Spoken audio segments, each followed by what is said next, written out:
경건한 마음으로 묵도하심으로 우리 8월 셋째 주일 우리 성령 강림의 10번째 주일 예배 하나님께 드리겠습니다.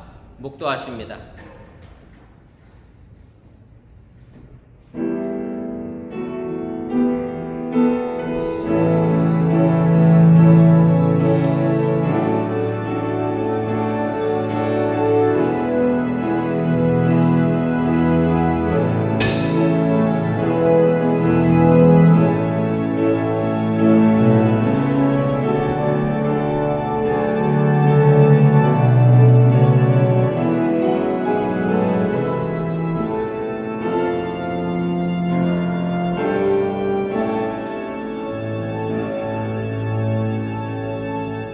여호와를 경외하며 그의 걸을 걷는 자마다 복이 있도다. 내가 내 손이 수고한 대로 먹을 것이라. 내가 복되고 형통하리로다. 너는 평생에 예루살렘의 번영을 보며 네 자식의 자식을 볼지어다. 이스라엘에게 평강이 있을지로다. 아멘. 전능하신 아버지 하나님, 무더운 여름이 한참 지나가고 있습니다. 이 무더위에 저대 건강을 지켜주시고 강건함으로 붙들어 주시고 오늘 거룩한 주일을 맞이하여 주님 앞에 나와 예배합니다. 이 예배가 온전히 하나님께 영광이 되게 하여 주시고 우리에게는 한없는 평강의 시간이 되도록 인도하여 주시길 원하며 우리의 인생의 삶의 길들이 하나님이 간섭하시고 개입하여 주셔서 복되고 형통한 삶을 이루게 하여 주시옵소서. 아직까지 발걸음 옮지 못한 많은 이들 있습니다. 기억하여 주시고 저들의 발걸음을 재촉하여 주시고 또 오늘 여러 가지 개인적인 일로 인하여 함께하지 못한 분들도 많이 계신데 저들이 어느 곳에 있든지 간에 이 거룩한 자를 잃어버리지 아니하는 믿음의 성숙함도 더하여 주시옵소서. 이제 예배를 시작하려고 합니다. 사탄 마귀에게 틈타지 않게 하시고 주님께서만 홀로 영광받아 주시옵소서. 예수님의 이름으로 기도드렸사옵나이다. 아멘.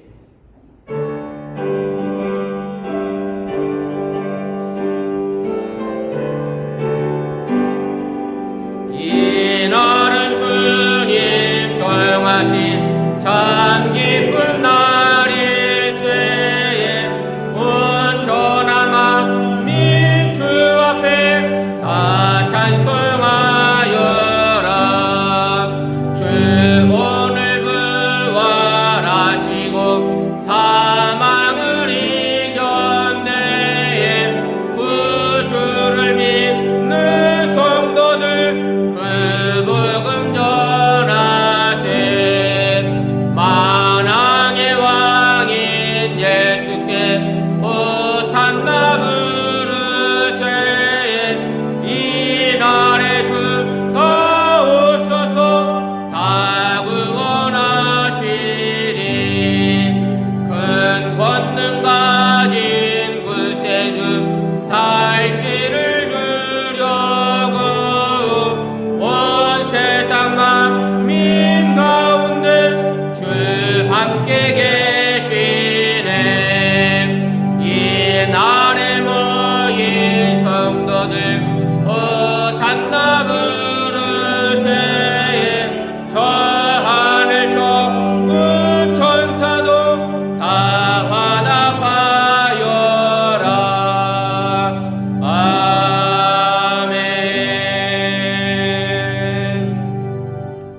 성시교독 14번 시편 24편을 교독합니다. 땅과 거기에 충만한 것과 세계와 그 가운데 사는 자들은 다 여호와의 것이로다.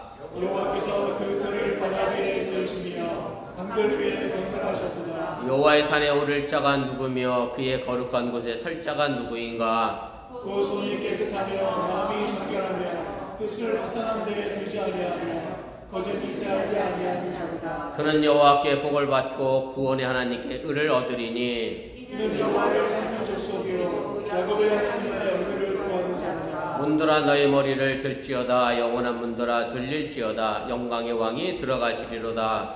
영광의 왕이 누구시냐? 강하고 능하신 여호와시오 전쟁에 능한 여호와시로다. 문들아 너의 머리를 들지어다. 영원한 문들아 들릴지어다. 영광의 왕이 들어가시리로다. 영광의 왕이 누구시냐? 만군의 여호와께서 곧 영광의 왕이시로다. 아멘.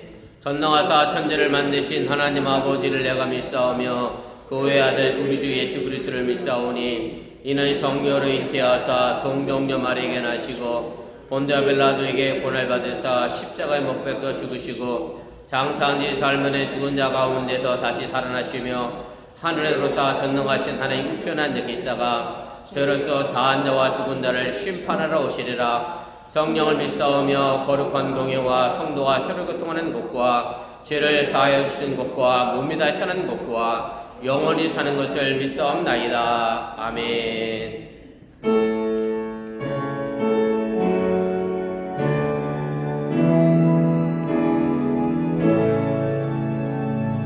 성부 성자와 성령 찬송과 영광 돌려 보내세. 태초로 지금까지 또 영원은 끊도록 성삼위께 영광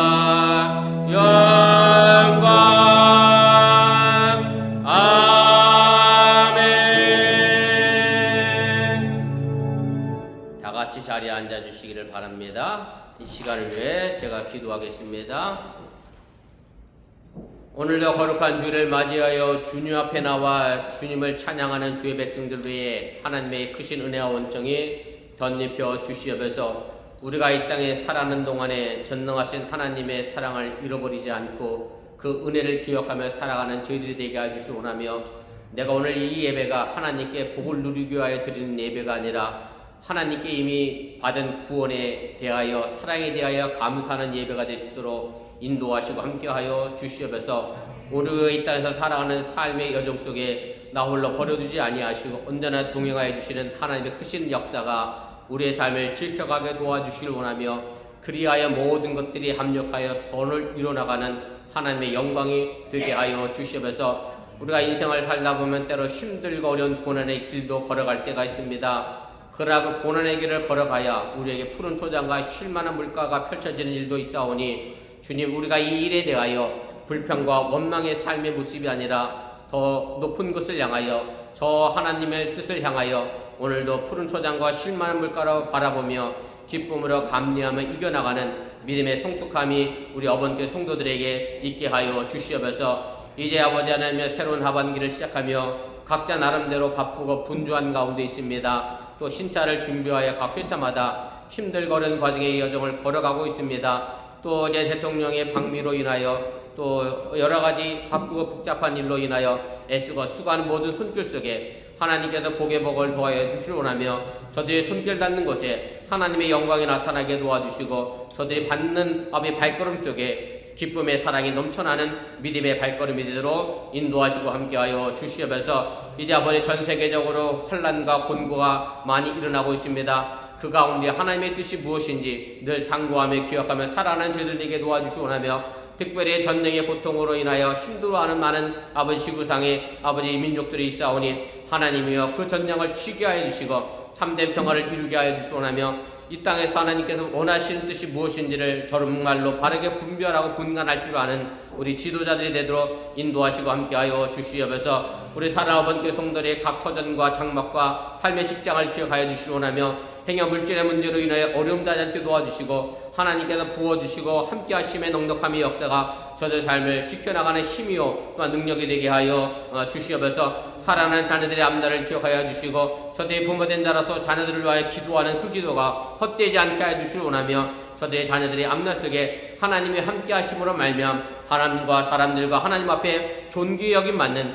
믿음의 자녀들 될 수 있도록 인도하시고 함께하여 주시옵소서. 이제 새 학년이 되어서 새롭게 출발하는 우리 사랑하는 자녀들, 또 새로운 대학원 진로를 위하여 나가는 자녀들도 있고, 또 새로운 대학원을 위하여 준비하며 예비하는 자녀들도 있고, 고등학교를 진학하고 또 대학을 위하여 나가는 모든 자녀들 속에 하나님의 지키심과 돌보심이 있게 해주시기 원하며, 이 땅에서 살아가는 동안에 악과 선이 무엇인지 바르게 분별하고 아버지 하나님 판단하여 주셔서 하나님 보시기에 아름다운 뜻을 이 땅에 펼쳐나가는 믿음의 자녀들이 될 수 있도록 인도하시고 함께하여 주시옵소서. 저에게 지혜를 넣어여 주셔서 해야 할 일이 무엇인지 하지 말아야 할 일이 무엇인지 바르게 분별하는 믿음의 성숙함을 더하게 하여 주시옵소서. 오늘도 이 예배를 위하여 애쓰고 수가 손길도 있사오니 하나님께서 복의 복을 더하여 주시기 원하며, 특별히 주일학교와 뉴스를 위해 애쓰고 수고하는 우리 선생님의 수고 위에 함께하여 주시고 그 자녀들을 믿음 안에서 바르게 양육해 나가는 믿음의 우리 선생님 될 수 있도록 인도하여 주시면서 부족한 용도 다니어서 또 말씀을 전할 때 사람의 모습은 주의 십자가 뒤에 감추시고 하나님의 능력의 말씀을 대언하는 귀한 시간 내도록 또한 인도하여 주시옵소서. 이 모든 말씀 예수님의 이름으로 축복하며 기도드렸사옵나이다. 아멘.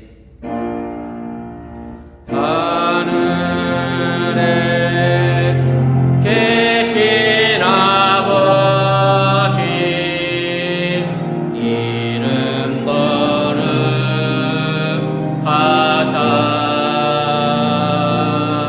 주님 나라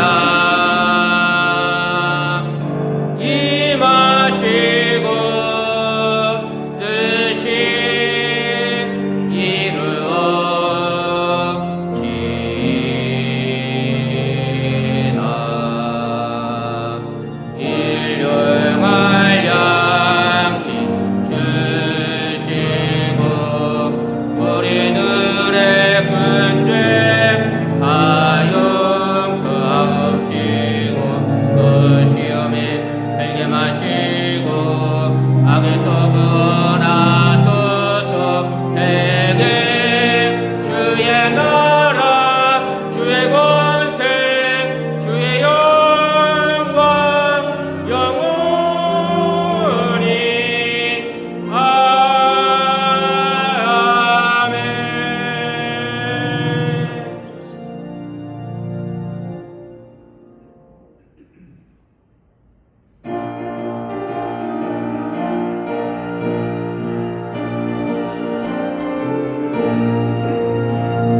주님 약속하신 말씀 위에서 주의 사랑이 믿고 성령으로 힘써 싸워 이기 약속 믿고 굳게 서리라. 굳게 서리 영원하신 말씀 위에 굳게 서리 굳게 서리 그 말씀 위에 굳게 서리라.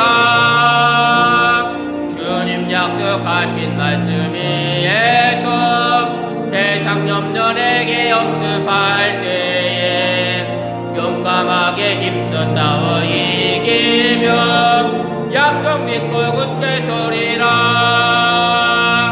굳게 서리 영원하신 말씀 위에 굳게 서리 굳게 서리 그 말씀 위에 굳게 서리라. 주님 약속하신 말씀 위에서 영원하신 주의 사랑이 믿고 성령으로 힘써 싸워 이기며 약속 믿고 굳게 서리라. 굳게 서리 영원하신 말씀 위에 굳게 서리 굳게 서리 그 말씀 위에 굳게 서리라. 주님 약속하신 말씀 위에서 성령 인도하는 대로 행하며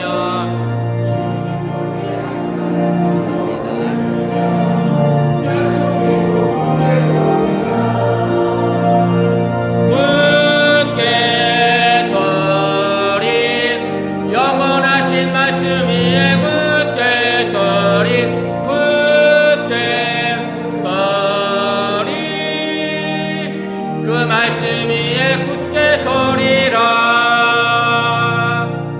아멘.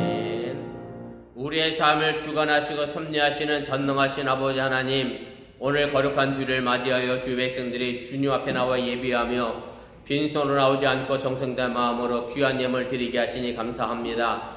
이 물질이 온전히 하늘나라에 심겨지게 도와주시고 또한 저들의 삶의 틀 속에 하나님께서 많은 것으로 좋은 것으로 언제나 갚아주시고 채워주시고 넉넉하게 하여 주시옵소서. 11절을 드렸습니다. 하나님께서 약속하신 것처럼 저들의 창고가 저도 넘쳐나게 도와주시고 감사의 예물을 드렸사오니 손길 닿는 곳에 하나님의 영광이 나타나게 해주시며 저들의 늘 생애의 범사에 감사할 촉권이 늘 채워져 나가는 믿음의 성숙감도 더하게 하여 주시면서 주의 영광을 들여 싸우니 손길 닿는 곳에 그리스도의 향기가 나타나게 도와주시고 또 저들의 손길 닿는 곳에 하나님의 풍성스러움의 영광이 나타나도록 인도하시고 함께하여 주시면서 오늘 시간에 함께 나와 있는 주의 백성들 속에 하나님의 은총이 더하게 하여 주시오라며 저들이 어느 곳에 있든 간에 세상 끝날까지 주님과 동행하는 믿음의 삶을 살아내게 하여 주시옵소서. 이 모든 말씀 예수님의 이름으로 축복하며 기도드렸사옵나이다. 아멘.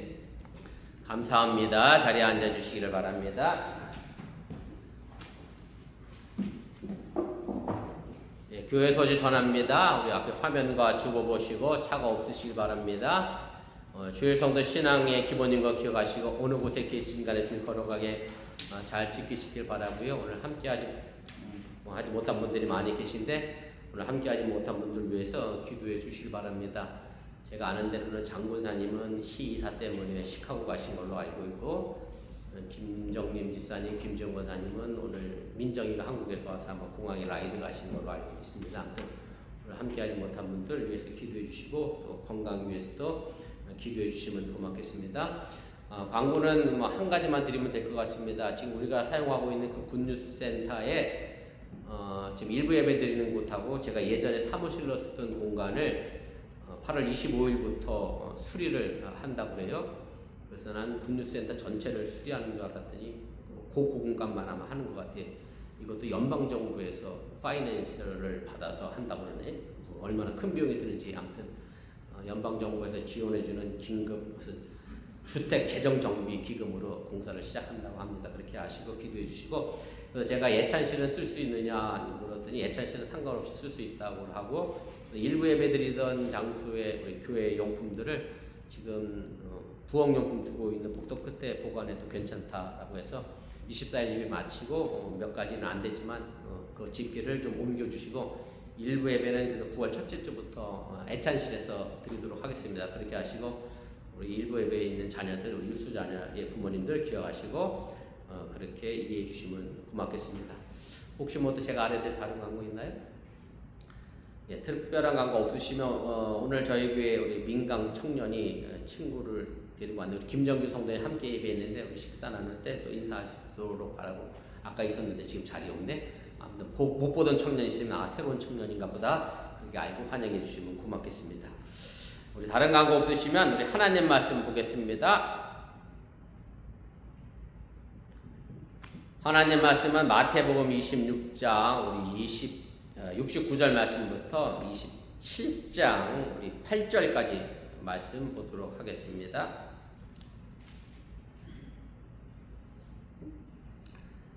하나님 말씀 마태복음 26장 59절부터 27장 우리 8절까지입니다. 차례대로 교도가시고 우리 8절은 함께 읽도록 그렇게 하겠습니다.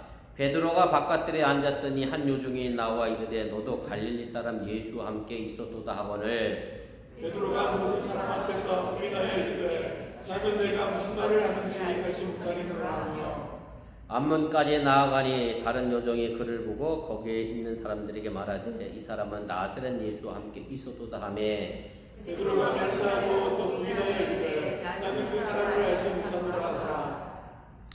조금 후에 곁에 섰던 사람이 나와 베드로에게 이르되 너도 진실로 그 도당이라 내 말소리가 너를 표명한다 하거늘 그가 저주하며 맹세하여 이르되 나는 그 사람을 알지 못하노라 하니 곧 답이 오더라. 이에 베드로가 예수의 말씀에 다 울기 전에 내가 3번 나를 부인하리라 하심에 생각나서 밖에 나가서 힘이 통곡하니라. 새벽에 모든 제사장과 백성의 장로들이 예수를 죽이려고 함께 일어나고 결박하여 끌고 가서 총독 빌라도에게 넘겨주니라. 그때 예수를 판 유다가 그의 정죄됨을 보고 스스로 뉘우쳐 그 상식을 예 제사장들과 장로들에게 물어갔다 주며 이르되 내가 무죄한 피를 팔고 죄를 범하였도다 하니 그들이 이르되 그것이 우리에게 무슨 상관이냐 내가 당하라 하거늘 유다가 그를 성소에 던져놓고 물러가서 스스로 먹으며 죽은지라. 대제사장들이 그 은을 거두며 이르되 이것은 핏값이라 성전고에 넣어둠이 옳지 않다 하고 그들은 그것으로 통장에 밭을 사서 나그네의 묘지를 삼았으니 그러므로 오늘날까지 그 밭을 피밭이라 일컫느니라. 아멘. 지난주 금요일은 여러분들이 아시는 대로 우리 대한민국의 80주년 그런 광복절이었습니다. 우리나라는 미국과 다르게 독립기념일이라는 명칭 대신 광복이라는 단어를 이제 사용하는데, 물론 한자 그대로 해석을 하게 되면 빛을 찾았다, 빛을 회복했다라고 하는 이제 그런 의미고요. 그래서 빼앗긴 국권과 어떤 존엄과 희망을 회복한 날이라고 하는 의미를 담아서 우리는 광복이라고 합니다. 실제로 광복절이라고 하는 이 공식 명칭은 1949년 국회의 심의를 거쳐서 독립기념일 대신 이제 채택되어 법으로 정해져 지금까지 내려오고 있습니다. 그런데 이제 모순되게도 우리나라에서 광복 80주년을 맞이하여서 거대한 행사를 하면서 축하를 한 반면에, 반대로 일본은 이제 전쟁 패망 80주년이 된 것이라 일본 이시바 총리는 추모사를 하면서 전쟁의 참화를 결코 되풀이하지 않겠다, 전쟁에 대한 반성과 교훈을 다시 가슴에 새겨야 한다고 하면서 일본 총리로서는 13년 만에 반성이라고 하는 단어를 공식적인 석상에서 언급을 했습니다. 물론 이시바 총리도 다른 역대 총리들과 마찬가지로 과거 일본이 아시아를 침략하고 거기에 대하여 많은 만행을 저질렀던 일에 대하여 직접적으로 언급하지 않았기 때문에 식민 지배의 피해국에 대한 진정한 반성의 의미로 평가하기는 좀 어렵지 않냐라고 하는 시각도 있습니다. 역사는 이처럼 양면성을 가지고 있습니다. 이런 양면성에 대한 인식을 제대로 하지 못하게 되면 한쪽으로 기울어져서 역사 인식을 하게 되고요. 그렇게 되면 요즘 많이 들리는 말처럼 극우가 되든지 아니면 극자가 될 수밖에 없습니다. 이것은 사실 성경 해석에도 동일하게 적용이 됩니다. 예수님의 말씀은 이미 2000년 전에 기록되어져서 지금 우리에게 전해지고 있는데, 그 말씀을 내가 살고 있는 이 시대와 지금 내가 겪고 있는 이 상황과 사건에 대하여 어떻게 적용해야 할 것인가에 대한 문제가 우리 앞에 놓여 있다라고 하는 그런 말씀입니다. 제가 어저께 우연찮게 넷플릭스에서 나는 신이다의 후속편인 나는 생존자단가 제가 그런 프로를 봤는데 4부까지 봤거든요. 1부, 2부는 부산에 계신 분이 모르시더라고요. 부산의 형제복지원에 관한 이야기가 나왔고, 3부, 4부는 JMS 정명석에 관한 이야기가 나왔는데, 부산 형제복지원의 원장이 박인근이라고 하는 사람인데 그 양반도 일명 목사이더만요. 형제복지원 제일 꼭대기에 교회가 엄청나게 크게 지어져 있고 거기에 또 목사 한 분이 더 계셨어요. 그리고 JMS 정명석도 자기가 하나님의 대리자다, 메시아다 그러면서 하나님의 말씀을 막 언급을 하는데, 제가 우리 집사람과 보면서 야, 성경을 어떻게 해석하면 저런 막말을, 아무 말 대잔치를 저런 식으로 막 할 수 있을까 할 정도로 참 성경을 오묘하게 해석하시더만요. 아무튼 그러니 거기에 이단이로 판명됐겠습니다만은, 사실은 성경도요 어느 한쪽으로 해석하게 되면 완전 이단으로 가는 거고요, 또 잘못 해석하게 되면 그 성경에 대하여 우리가 잘못 오해하고 있을 수 있는 상황이 생기기 때문에 우리가 성경 해석에 있어서 정말로 하나님이 내게 무엇을 원하시는지 그 본질의 의미를 찾아 우리가 말씀을 해석하고 또 적용해 가는 것이 우리에게 중요하다고 하는 사실을 여러분들이 잊지 마시기 바랍니다. 오늘 우리가 읽은 베드로와 유다의 이야기가 2000년 전에 일어났던 두 사람의 이야기가 아니라 지금 이 시대를 살고 있는 내게는 어떤 의미가 있는지 여러분들 다시 한번 좀 생각해 보면서 바른 신앙의 모습을 가지고 또 바른 은혜의 삶을 살아갈 수 있기를 주님의 이름으로 축원을 드립니다. 오늘 우리가 읽은 마태복음 26장의 이 마지막 부분과 마태복음 27장의 오늘 앞부분을 읽었는데, 사실 이 두 이야기는 서로 연결이 된 사건의 이야기입니다. 지금 우리가 가지고 있는 성경이 장과 절로 구분이 되어 있다 보니 한 장이 끝나고 나면 새로운 장이 시작이 되잖아요.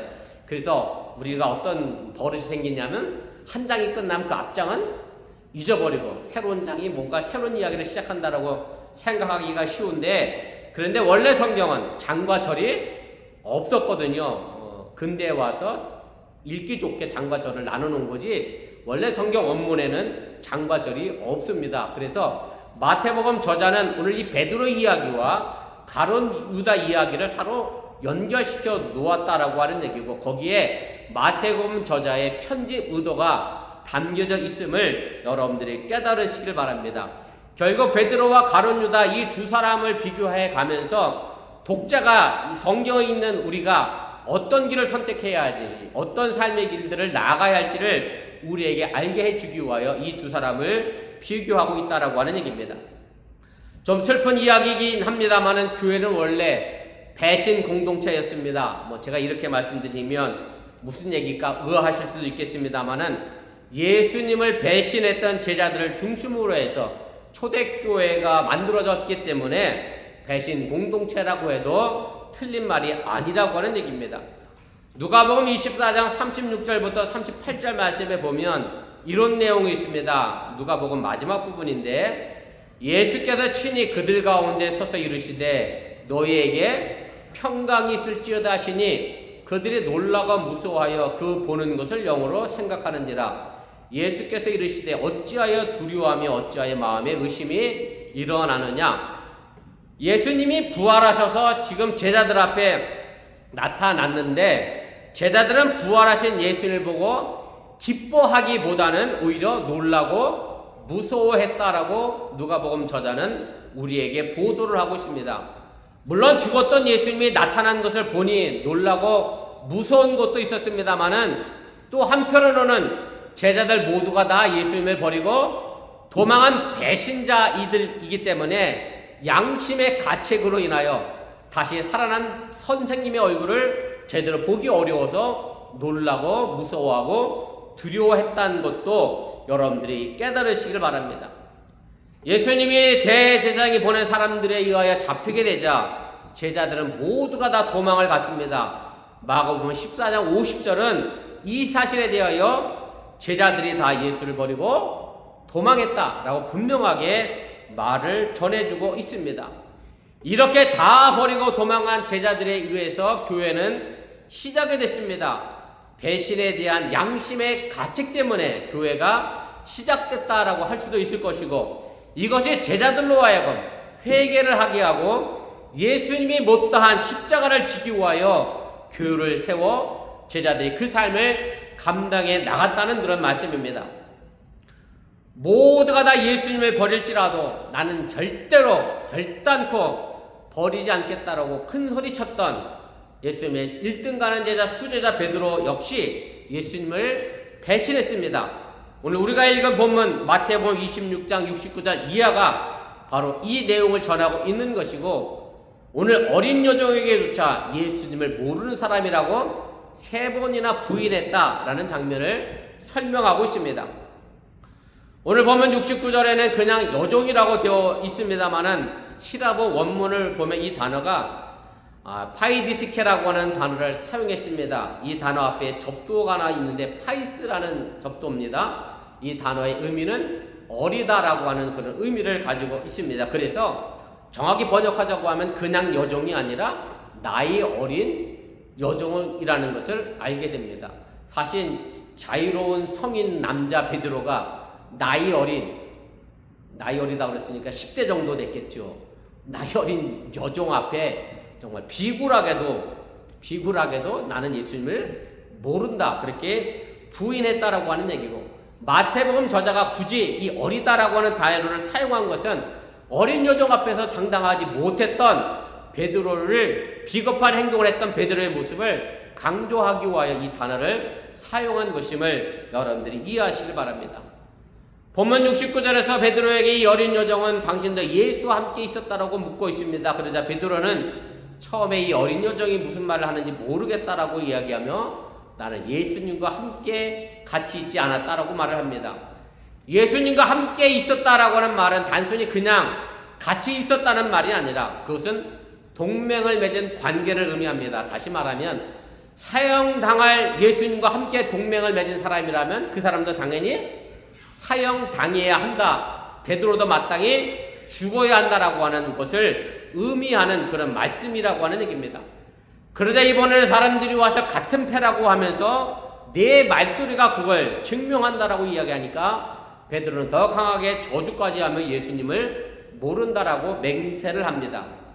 이스라엘도 다 같은 아람어를 사용합니다마는 갈릴리 사람에게는 특별한 액센트가 있었습니다. 우리나라도 땅덩어리가 작은데도 불구하고 충청도, 전라도, 경상도가 다른 액센트를 가지고 있었던 것처럼 갈릴리 사람이었던 이 베드로는 그 액센트로 인하여 금방 예수님과 함께 있었던 사람으로 들통나게 됐다라고 하는 얘기입니다.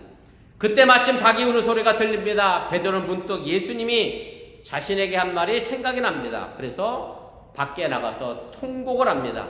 그냥 운 것이 아니라 아주 심하게 울었다라고 표현을 합니다. 베드로는 자신의 잘못에 대하여 뉘우쳤다는 얘기입니다. 사실 여기에 베드로의 위대함이 있습니다. 예수님과 같은 패로 잡혀 죽을 수도 있는 상황에서 자신의 목숨을 보존하느라 정신없었을 상황에서도 통곡하며 뉘우치는 것을 보면 베드로는 예수님의 1등 제자로서의 모습을 우리에게 보여주고 있다는 그런 말씀입니다. 베드로의 통곡 장면에 이어 마태복음 27장은 총독 빌라도에게 넘겨지는 장면을 간단하게 담으면서 3절부터는 예수님을 은돈 30냥에 팔은 가룟 유다의 이야기가 넘어가게 됩니다. 제가 앞서 말씀드린 것처럼 마태복음 저자의 의도적인 편집이라 할 수 있고요. 그것은 베드로의 배신과 유다의 배신을 서로 비교하고 대조하려는 의도가 담겨져 있다는 그런 말씀입니다.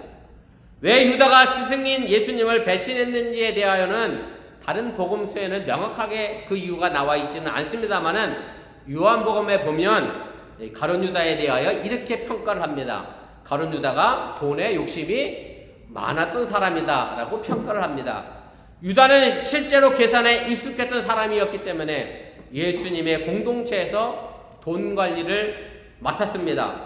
돈 관리를 맡았다라고 하는 얘기는 믿을 만한 제자였다라고 하는 의미가 분명하게 드러납니다. 아무에게나 돈 관리를 맡기지 않기 때문에 그렇습니다. 가룟 유다는 예수님과 다른 제자들 사이에서 믿을 만한 사람이었다는 것을 반증해주고 있습니다. 그런데 그렇게 믿었던 제자가 돈을 맡으면서 돈 욕심이 났고 마침내 무기력하게 고난과 죽음을 기다리는 예수님을 보고서 차라리 팔아먹는 것이 나을지도 모르겠다라는 생각을 했을지도 모르겠습니다. 그러나 유다 역시 오늘 3절에 보면 의로운 예수님이 죄인으로 체포당하고 신문당하는 모습을 보자 스스로 뉘우치게 됩니다. 그래서 예수님을 팔아먹은 은 30냥을 다시 대지생들과 장로들에게 갖다 주며 이렇게 말합니다. 내가 무죄한 피를 팔고 죄를 범하였도다. 그러나 대지생들과 장로들은 돈을 받는 것을 거부하며 이렇게 말합니다. 그것이 우리에게 무슨 상관이냐, 내가 당하라 라고 하면서 가룟 유다를 밀쳐내게 됩니다. 아마 가룟 유다 생각에는 그랬을지도 모르겠습니다. 내가 예수님을 팔아먹은 이 돈을 다시 돌려주면 그나마 죄책감이라도 좀 덜어내지 않을까, 아마 그런 생각을 했던 것 같습니다. 사실 예수님을 배신하게 된 이유를 대지생들과 장로들에게 돌리고 자신은 어쩔 수 없는 선택을 했을 뿐이라고 합리화하려고 했다는 말씀입니다. 다시 말해 자신이 예수님을 배신한 것을 자기 잘못으로 생각하지 않고 자기 밖에서 찾았고 이것이 베드로와 유다의 뉘우침에서 아주 큰 차이점이라고 하는 사실을 여러분들이 깨달으시기 바랍니다. 베드로는 닭 울음소리를 듣고 자신의 잘못을 알았는데 유다는 자신의 잘못에 대하여 다른 사람의 탓을 했다는 말씀입니다. 사실 유다가 자신의 잘못을 다른 사람에게 돌린 모습을 보면 우리와 별반 다르지 않습니다. 사람은요, 자신이 잘못을 하고 어려움을 만나게 되면 이상하게도 마음이 약해서 그런가, 본성이 약해서 그런가, 그 원인을 내가 아닌 다른 사람의 탓으로, 그리고 세상의 환경 탓으로 돌릴 때가 너무 많습니다. 그리고 자신에게 당면한 곤란한 상황이 생기면 자신을 변호하고 자신을 지키기 위하여 쉽사리 거짓말을 하게 됩니다. 오늘 일부 예배 설교가 10계명에 관련된 이야기였는데 10가지 계명 쭉 얘기하다가 7번째, 아마 8번째인가요? 몇 번째는 기억이 안 나는데 거짓말을 하지 말아라 이게 있더라고요. 그래서 유수한테 여러분들은 평생 거짓말 안 하고 살았죠? 그랬더니 누가 그랬어? 아, 거짓말 안 했대. 그랬더니 또 누가 그래? 그 말 자체가 거짓말이래. 아, 또 유수도 알아. 본인들이 거짓말하고 사는 인생이. 네, 그렇죠? 나를 보호하다 보면 나도 모르게 스스로 거짓말을 하게 되고, 그 거짓말은 또 다른 거짓말을 만들어내게 되고, 자신의 잘못을 자꾸 회피하게 하려고 하고, 그렇게 되면 우리는 그 거짓말을 한 것에 대한 것에서 잘못을 깨닫지 못하면 아무것도 내가 바꾸고 변화시킬 수 없게 된다고 하는 사실을 여러분들이 잊지 마시기 바랍니다. 결국 이렇게 남 탓을 하던 유다는 스스로 목을 메어 자살을 하게 됩니다. 생각해보면 유다가 꽤 괜찮은 사람처럼 보입니다. 무슨 말씀인가 하면 나쁘게 번 돈을요 한 푼도 쓰지 않았고 성전에 던져버리고 나왔습니다. 그리고 이 잘못이 스스로 책임이라고 생각하며 스스로 목을 메어 자살을 합니다. 전적으로 자신이 책임지는 모습을 보면 가룟 유다는 정말 강한 사람이구나, 이런 생각을 할 수도 있습니다. 요즘 한국에서 비근하게 어떤 문제가 터지면 자꾸 죽음으로 자신의 잘못을 덮으려고 하는 그런 사람들의 모습을 보는데, 뭐 흔한 말로 이런 사람들 갖고 그럴 수도 있겠어요. 부러지기는 할 망정 나는 절대 모호하지는 않겠다, 쉬워지지는 않겠다, 난 굽히지는 않겠다, 뭐 갈대처럼 그렇게 살지는 않겠다. 그런 사람에 비하면 기계가 있는 것처럼 보일 수도 있습니다만은, 글쎄요, 남자로서의 훌륭한 성품을 가졌다라고 말할 수도 있겠지만 이런 성품은 결단코 하나님 앞에서 통하는 것이 아님을 여러분들이 깨달으시길 바랍니다. 하나님 앞에서의 주인의 모습은 낮아지고 겸손해지는 것이 아닙니다.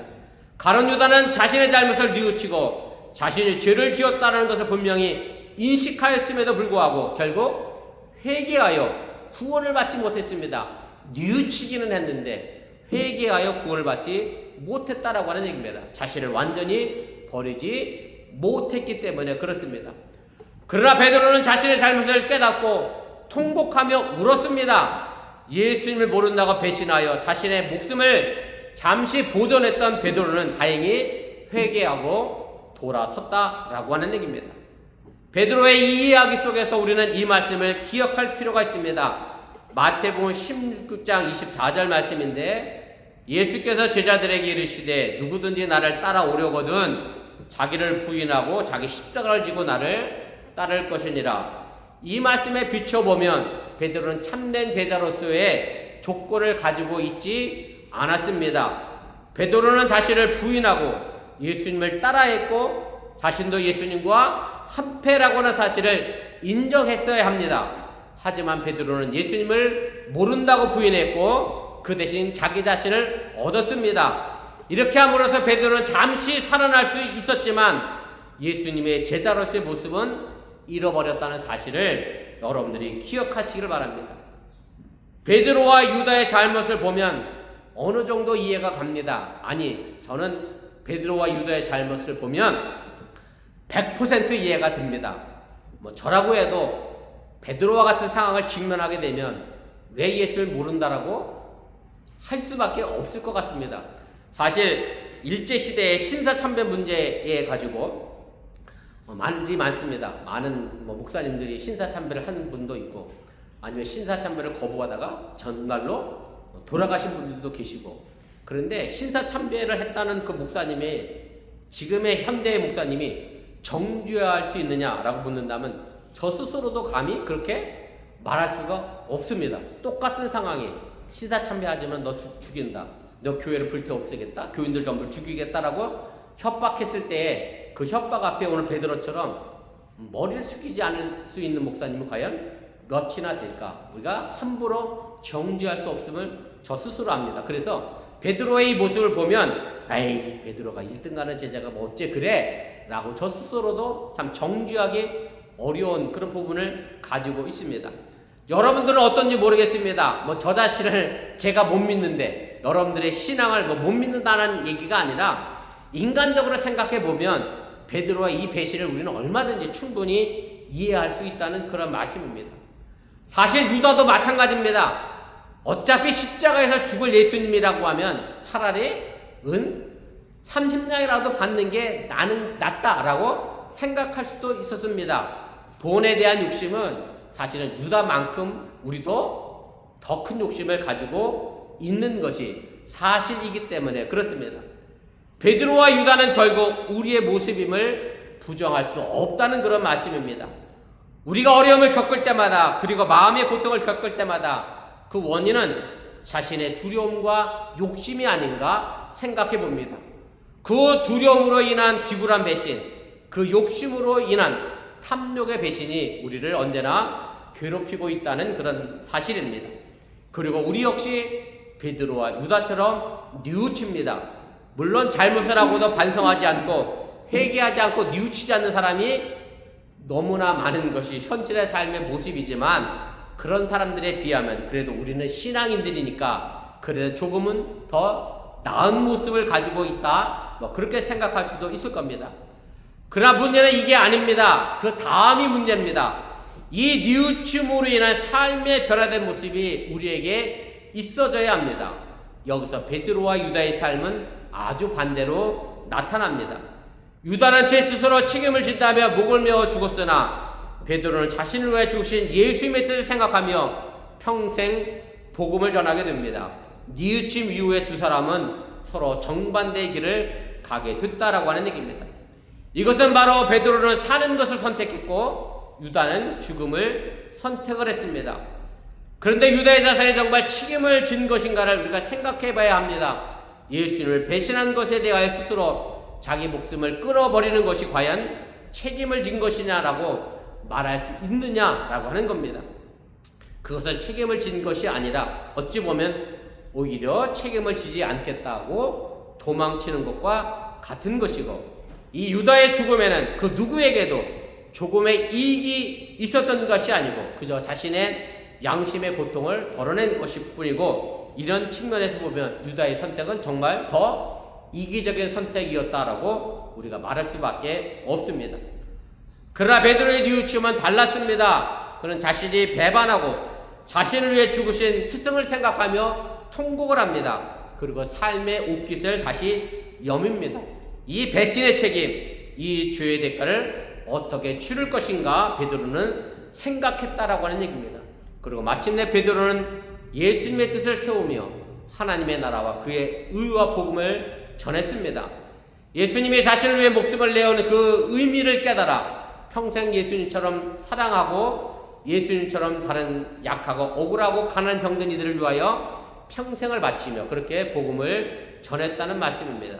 그리고 예수님처럼 십자가에 달려 처형을 당합니다. 이렇게 함으로써 베드로는 예수님에게 진 빚을 갚았는데 이것이 진정한 책임지는 일이라고 하는 사실을 여러분들이 믿으시길 바랍니다.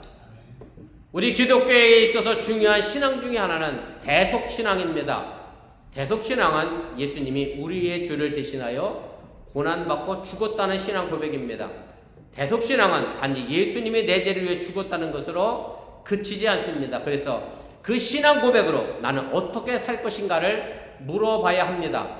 대속신앙은 대속신앙의 삶을 요구합니다.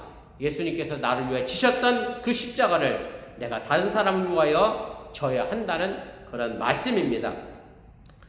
제가 오늘 일부 예배 그 십계명 얘기하면서 사도 바울이 그런 얘기를 하잖아요. 에베소서에서 내 부모를 공경하라 그러면서 뭐라고 얘기죠? 이는 약속이 있는 첫 계명이니 그랬잖아요. 부모를 공경하라고 하면서 제가 그랬어.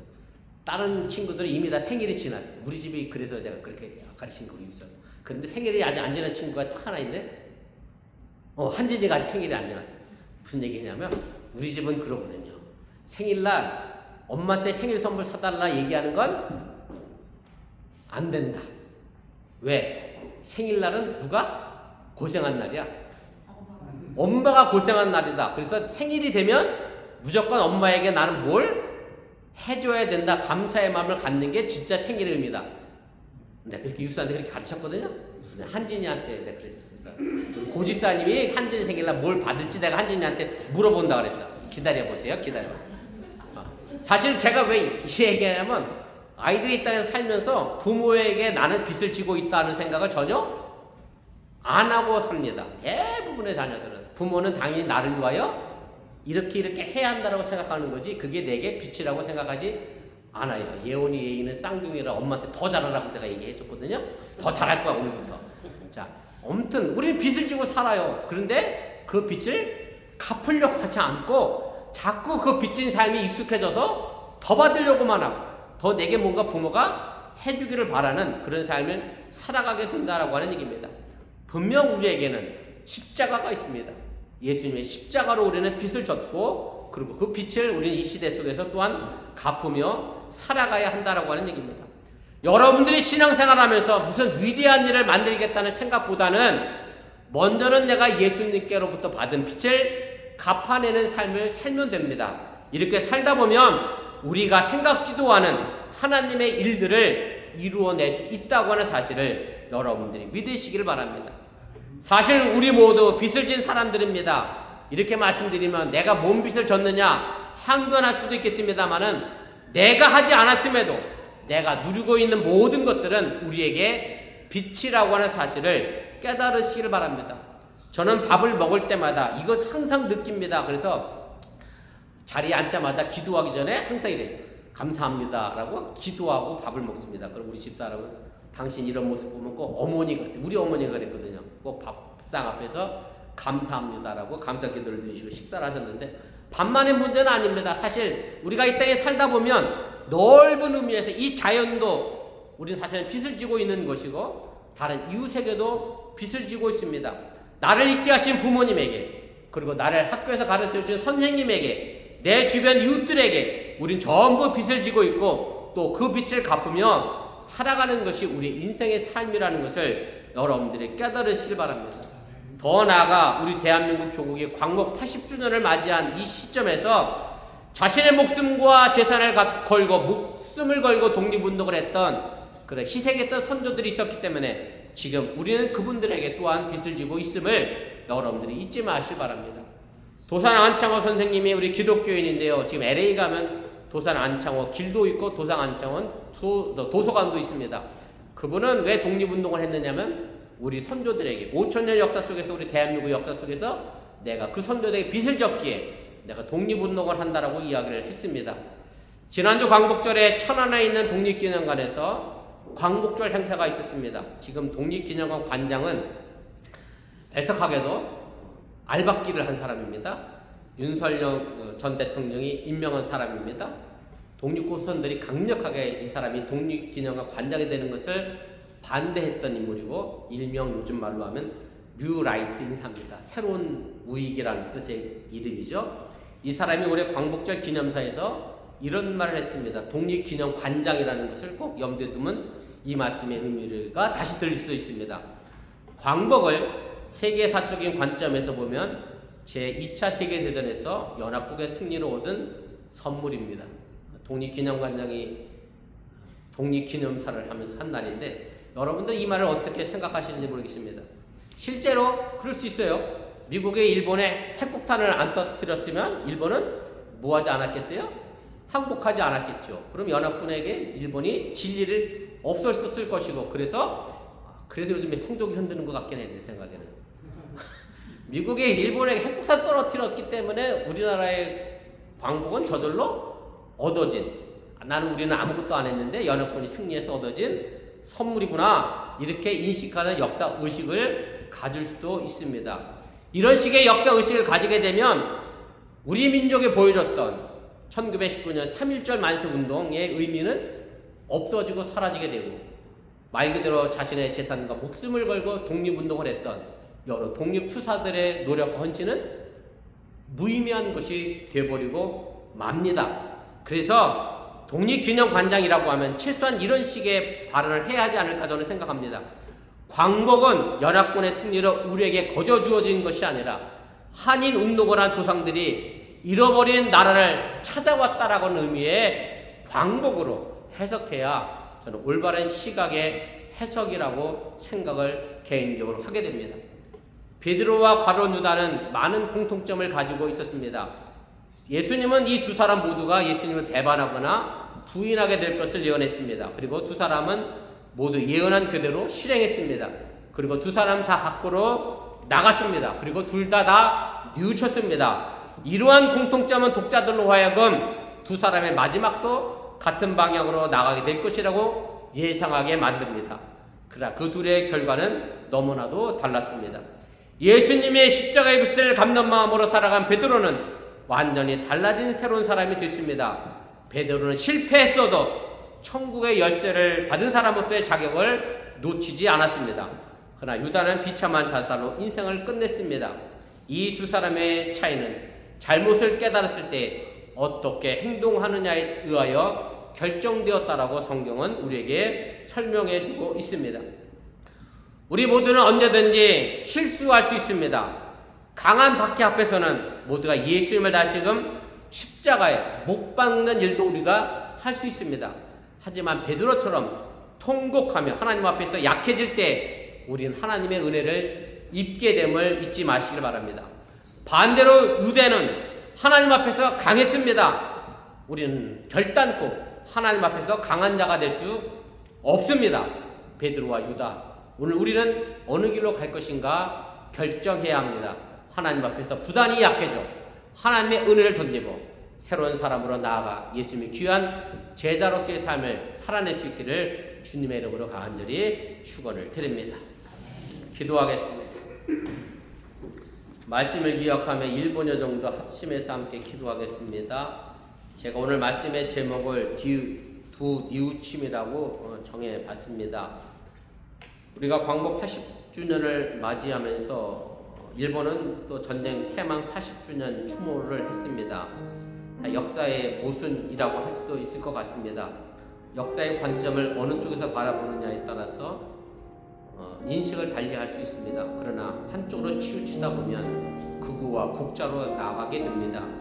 성경도 마찬가지입니다. 우리가 어느 쪽으로 하나님의 말씀을 해석하고 받아들이냐에 따라서 내게 주어진 삶의 길들을 어떻게 받아들이냐에 따라서 베드로처럼 위대한 하나님의 예수님의 제자가 될 수 있지만 또 가룟 유다처럼 비참한 인생의 삶의 길로 우리 일생을 마칠 수도 있습니다.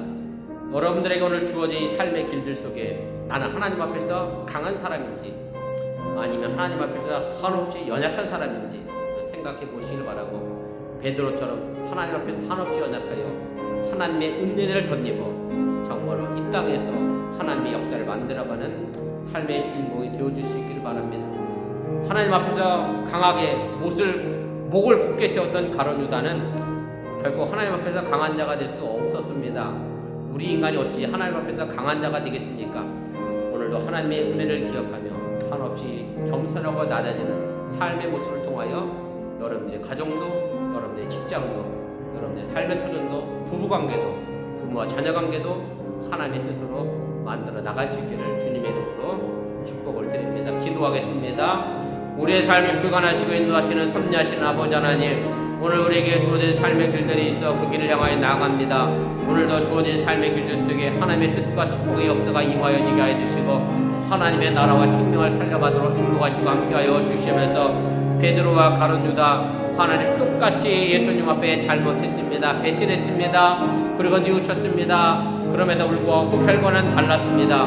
베드로는 하나없이 하나님 앞에서 약해진 모습으로 통곡하며 회개하며 자신의 십자가를 지고 예수님께 진빚을 갚으려고 살았을 때 그런 위대한 사도가 되었습니다.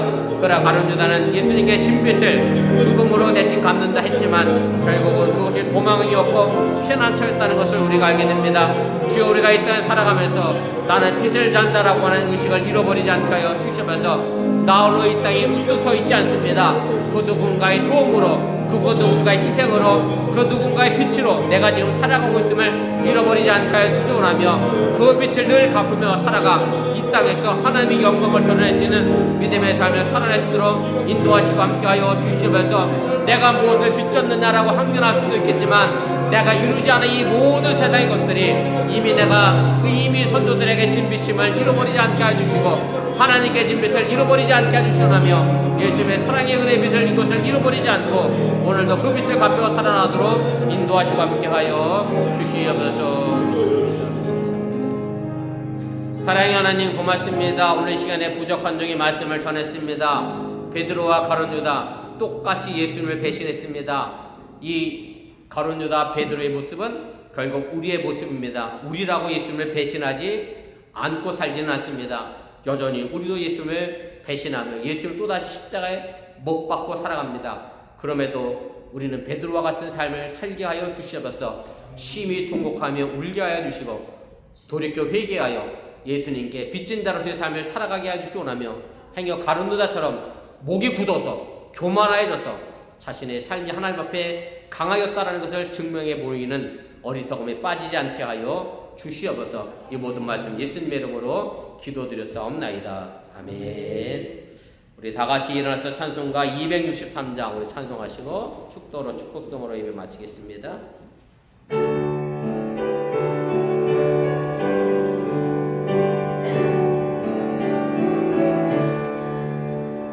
이 세상 험하고 나비로 약하나 늘 기도 힘쓰며 큰 권능 얻겠네. 주의 은혜로 대속받아서 비와 같이 붉은 죄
우리에게 생명이 되신 예수님의 은혜와 독생자 예수를 아낌없이 보내신 하나님의 대속의 은혜와 이제 서천국을 향하여 함께 나아갈 때 성령님의 도우심과 인도하심을 따라 살아가는 주의 백성들을 위해 이제부터 영원토록 함께 하시기를 간절히 축원하옵나이다. 아멘. 주신 하나님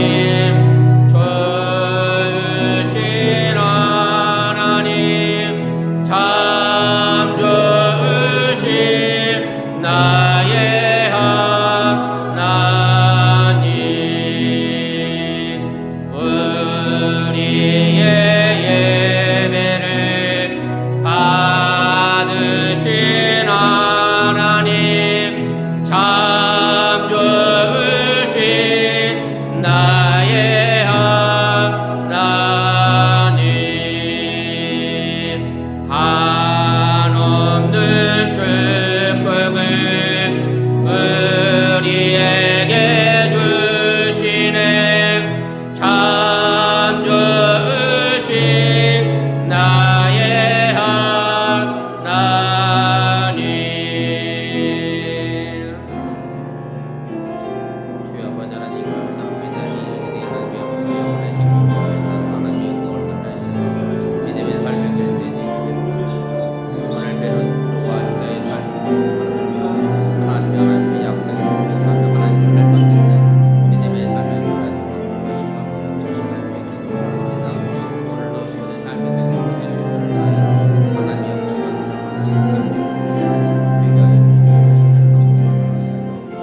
감사합니다. 예배를 마쳤습니다. 믿음으로 한 주간도 승리하시기를 바랍니다.